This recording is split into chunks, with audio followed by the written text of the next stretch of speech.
one thing that he mentioned is he's like, when I got started doing real estate as a real estate agent, I would go door to door and try and get people to, either list their house with me, or maybe they know someone, and it wasn't working. And they saw me coming from a mile away.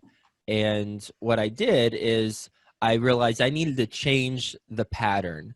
I needed to, when I started the conversation, I need to say, instead of, I'd like to list your home, I don't want to list your home. I'm here because I sell a lot of homes in the area. And I see that in this case, if they have their home listed for sale by owner, I forgot to mention this, he goes up to the for sale by owner homes. And those for sale by owners, they intentionally excluded a real estate agent in the transaction. So, and they get a lot of inquiries from real estate agents saying, hey, I want to list your home. So he'd go up to them and he'd say, I don't want to list your home. I'm here because I sell a lot of homes in your area, and I can send more clients your way because I sell a lot of homes in the area, which will help you sell your home. You do your thing, and then I'll just send you leads.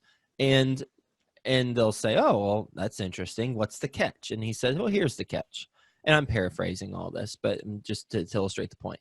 The catch is that, well, if I'm sending people your way, I need to look at your home just so I can get an idea of what clients of mine would be interested. So he goes in, looks at the home, and then that's it. Then then he'll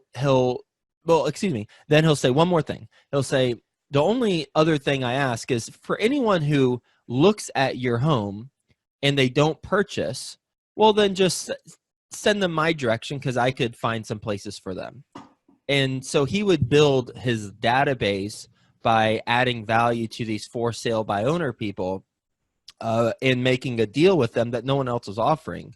He would send leads their way, and he'd also help them with a contract if needed, when they find the buyer. But then in exchange, he would be getting all these leads that they're generating, and that person be sending them his way.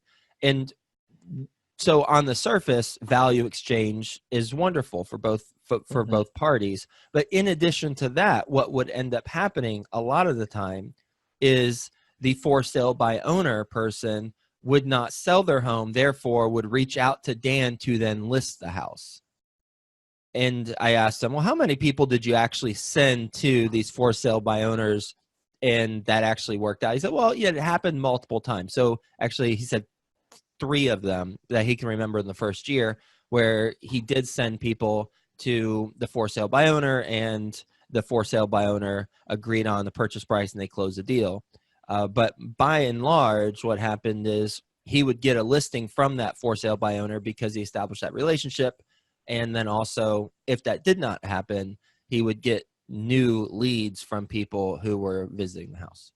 Yeah, no, that's a very fascinating strategy. I always love hearing, these very unique strategies to kind of leverage a no. Because if someone's selling their house by themselves, and as a real estate agent, if you're asking for their business, they're saying no, instead of just saying okay and then passing on that, figuring out some unique strategy to either get them to say yes, or get other people that they know, or basically essentially find some way to turn that no into a yes. And that's a very unique way, because, as you mentioned, in some instances, they're literally turning that no into a yes. But in other instances, they're thinking, okay, well, you're not going to sell to me, or you're not going to let me represent you, but let's put together this win-win scenario where, I am able to add some value to you, in this case, sending you clients, but then you're also sending me, other people that I could potentially represent as well. That's fascinating. It is. It's an age-old problem, but here's a solution to an age-old problem that a lot of real estate agents currently have, or even maybe wholesalers can implement this. I'm not close enough to wholesaling to know, but I'm sure there's some things there. And then even if we're not a real estate agent or wholesaler, it's just the thought process that is behind this solution.